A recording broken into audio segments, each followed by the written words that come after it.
Hello everybody, are you tired of ancaps, libertarians and neofascists telling you that you don't understand basic economics? Have you been wondering what they mean by that? Well, fear no longer, for I have compiled 7 very helpful videos by libertarians and conservatives, which totally weren't just the top result of what YouTube returned when I typed "socialists don't understand basic economics." So strap yourselves in, we're gonna learn some stuff today. This video is called "Leftists Don't Understand Basic Economics", and it's a video of this very sympathetic looking man watching a video where someone mentions the fact that inequality has been growing in the past, and then he says that they have been creating 25 million jobs since the 80s, and that most of our poor people live better than most of the people who live in the third world. He also says that middle class is a Marxist term, but that's a whole new level of wrong, and let's ignore that. Basic Economics Lesson 1. Inequality isn't growing, don't you see the new jobs? Silly socialists are saying inequality is getting worse, even though the economy is growing. What? You googled it and it turns out unemployment can be low and inequality can be high? At the same time? Are you saying that there can be more than 2 things existing at the same time and that the facts show that I am wrong? Let's quickly move on before the viewers realize I'm talking crap. The next one is made by Libertarian Views Scotty M. As you can tell, he is definitely open to changing his ideology when new facts come along, and most definitely isn't going to hold on to his worldview forever because he built his personality around it. Nothing screams open mind like putting your ideology into your username. His video is a response to a socialist's video, and he goes over the basics like, "Our place on this earth with scarce natural resources, as resources don't last forever. They're not infinite. Resources are finite." So basically, there isn't infinite stuff. So we need to somehow manage who gets stuff and who doesn't. And then he says That when it comes to people who support socialism, they don't understand these fundamental basic things. So, Basic Economics Lesson 2, there aren't infinite resources, you silly socialist. There just isn't enough food for everybody. We need to hold on to the free market and let 8 million starve each year. We just don't have food. Earth only provides for 10 billion people after all. How can we provide for 7.5 with that? Wait a second, I've just had an epiphany. 10 is more than 7.5. But wait, then why is there such starvation? Could it possibly be that the free market is not efficient enough to provide for everyone, and that it only works in some situations in some nations, and that it is unfit as a global economic system? If only someone had made a 12-minute and 52-second video explaining exactly how poverty and starvation happen in such a resource-rich world which overproduces products like that. If that was true, we might all be a bit smarter. Scotty then says that the only way products can be allocated is via the free market. If you do not support a monetary-based system, you support a moneyless-based system. How the hell are you to know the information of what to produce more of, how much to produce, where to allocate the scarce natural resources? The reason why I say that is because you have no way of knowing that information without the information of prices. There you have it, socialists. Without markets, how would you know what the people want? How do you know what to produce? What are you going to do? Ask them?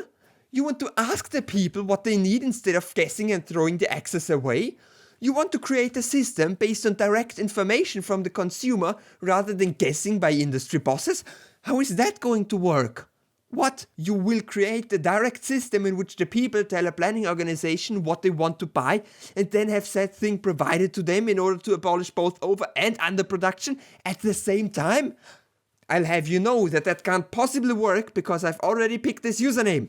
So I can't now support any other system, can I?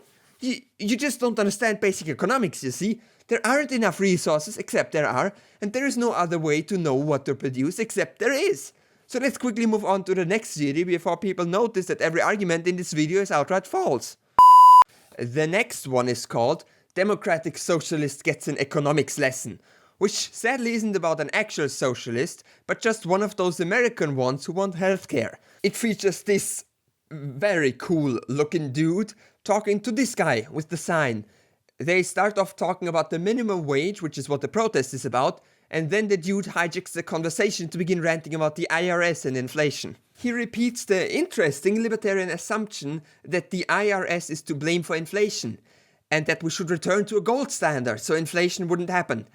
The reason that money isn't as sound as it is because of inflation. What they do is they create money. For instance, during the bailouts, they printed all this money exponentially, and it dropped the value of the dollar, making it harder for people to afford things at the store. Which sounds like the oversimplification of inflation I would tell a 5-year-old.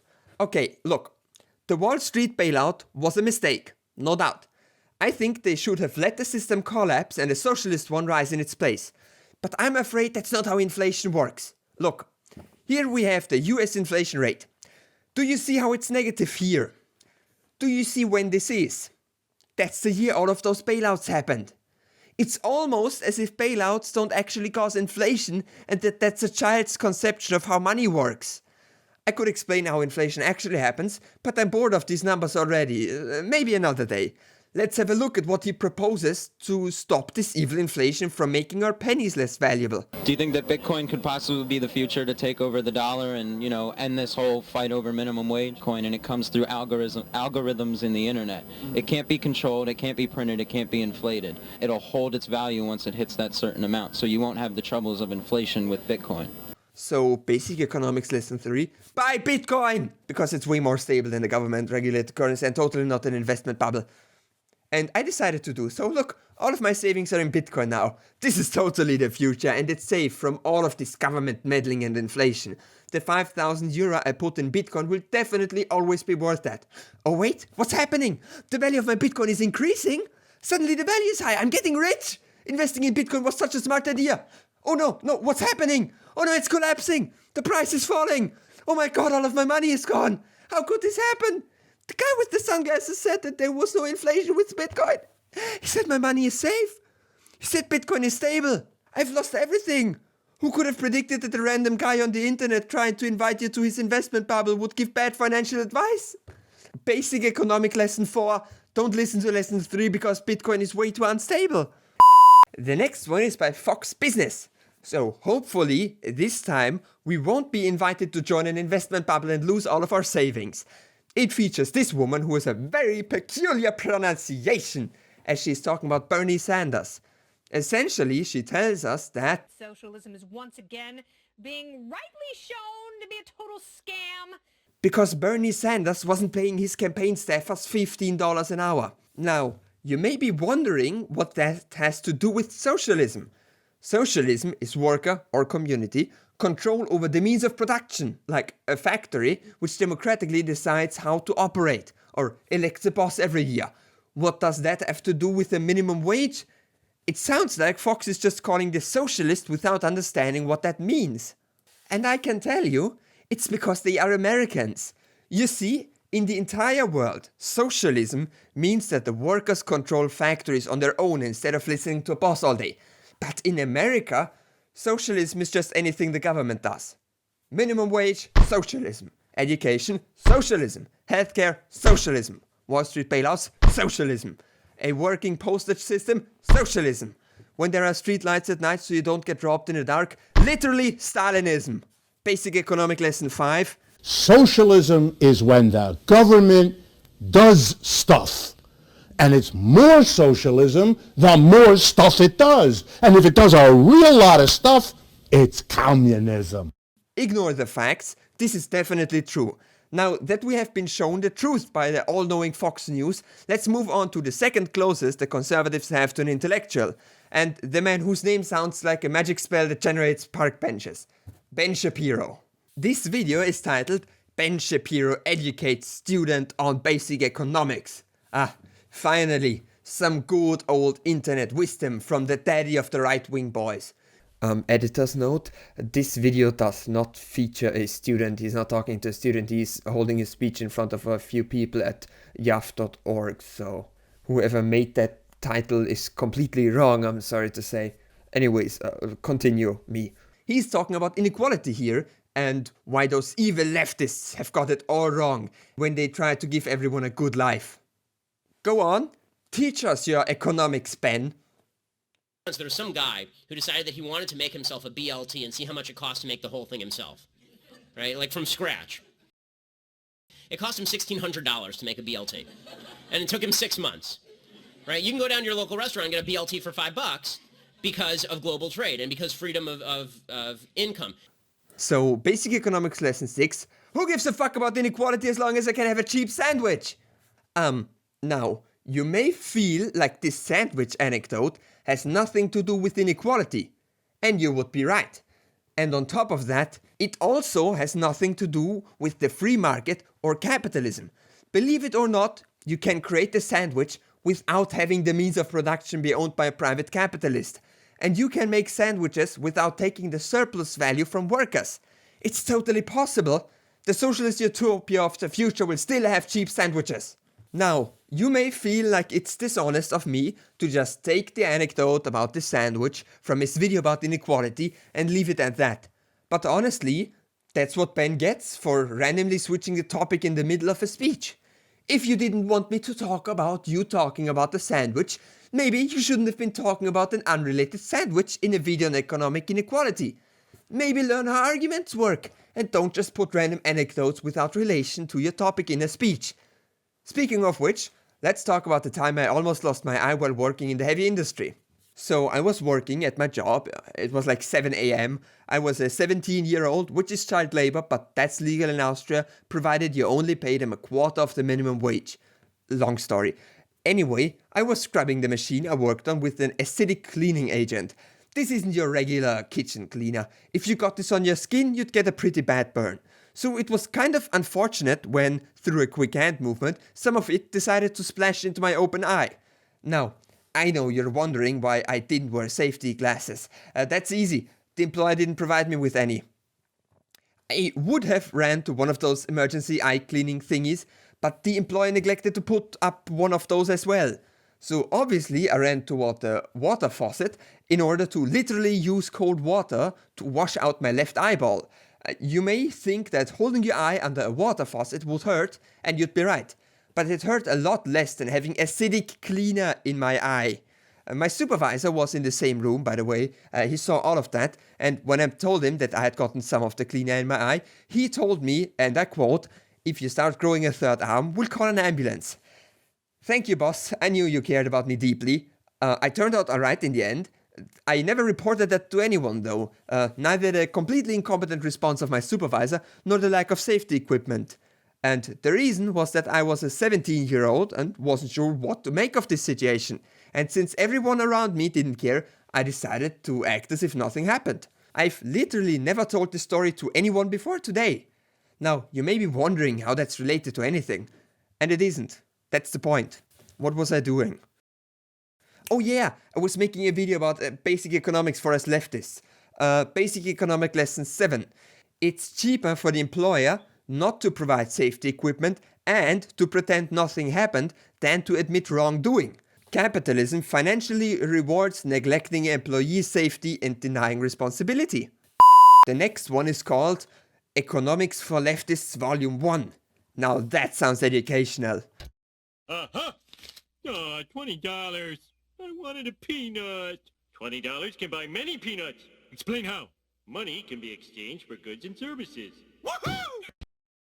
Thank you, Mr. House. Very concise. Basic Economics Lesson 8. Money is a unit of exchange. Though I have to wonder, why do you tell leftists that? Which leftists don't know about that? Is it you, Carl? No. Carl considered money to be a unit of universal exchange, which means he knew what it was about. Is it you, Bernie? No, not really. Bernie uses money in his day-to-day life. Vladimir, it was you, wasn't it? No, wait. Vladimir kept money when he was in power.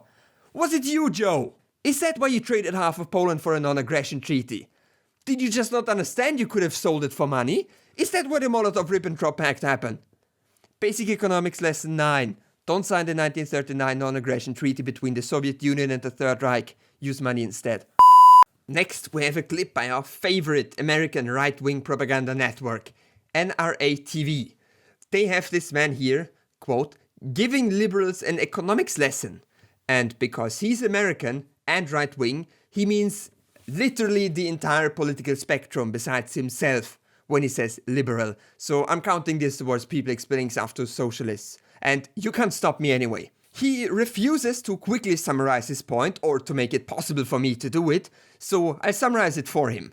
Trump cut taxes on businesses and now businesses have more money. And he then explains, when you reduce tax rates, you incentivize people to bring money back into the United States, invest in their businesses, their factories, their service-oriented field, whatever it may be. They hire more people, they pay them more money, and everybody benefits, even the federal coffers, as people start paying more money in taxes on raises they get or jobs they had that they didn't have in the past.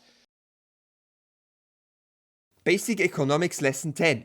If you want the state to make more money, a good way to do it is to cut the corporate tax rate, because the businesses will then totally use that new capital to invest into new jobs and giving people raises, which will then increase the total amount of tax paid, and they totally won't blow that money on stock buybacks, dividends, lobbying and bonuses for their top managers. Promise.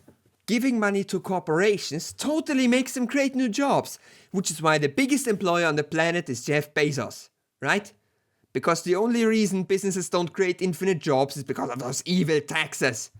Oh wait, you're saying no matter what you do, global corporations are already operating on the fewest employees possible, and that giving them more money won't actually make them create new jobs, because in the modern era expanding into a new region literally costs nothing because the internet exists? No. The best way to create jobs has to be tax cuts. It's not like the government could use that money to somehow create government-sponsored jobs, right? Oh wait, they could? Then why are we giving billions to billionaires for free instead of creating public employment programs? Like, yeah, that's a horrible idea for many reasons, but it's a far less horrible idea than what this human has to say. The only thing reducing taxes would do would be to make the people who funded such propaganda even more rich at the cost of those people whose healthcare was cut in order to be able to afford pointless tax cuts. The only way this tax cut makes sense is if you were a corrupt billionaire who also somehow got themselves elected US president and are using this office to make yourself and your friends richer without any ethical consideration about what that would cause, because you knew that your propaganda machinery, founded by your likewise corrupt billionaire friends, would make up some bullshit about how cutting taxes was actually going to increase the federal budget. A statement so stupid and self-contradictory that nobody who would even think about it for more than 3 seconds could possibly believe it, but somehow you would remain confident enough in your brainwashing of the people that nobody was going to notice. But guess what? We've noticed. And you can't keep doing this shit and expect to get away with it. It's just not going to work. We aren't going to let it work. We're going to do something about this shit, and then you're going to regret spouting unsubstantiated propaganda like that. That's something you should be looking forward to. Basic Economics Lesson 11. Seize the means of production, hang the parasites. So in conclusion, these are the basic economic lessons they want us socialists to learn. Now, as you may have noticed, socialism is completely destroyed forever, and nobody will ever believe a word from Marx again. Luckily, these kind libertarians explained it to us. That's all I had to say. Remember to buy Bitcoin, and that there totally aren't enough resources, and starvation isn't the fault of the failing capitalist system at all. See ya! Thanks for watching. Why not subscribe for content which isn't like this, because I usually upload different stuff. I have recently taken all my ads from my videos, which I did because my patrons pay me way more anyway, which I'm thankful for, because now I don't need those annoying ads in my videos. I'd also like to say a very special thanks to Aaron J. Petner, GeneralKid77 for your generous donations. And because she asked for it, here are a few words from my 10-year-old sister. Ich finde es cool, dass ich in diesem Video dabei sein darf. No, she does not speak English yet.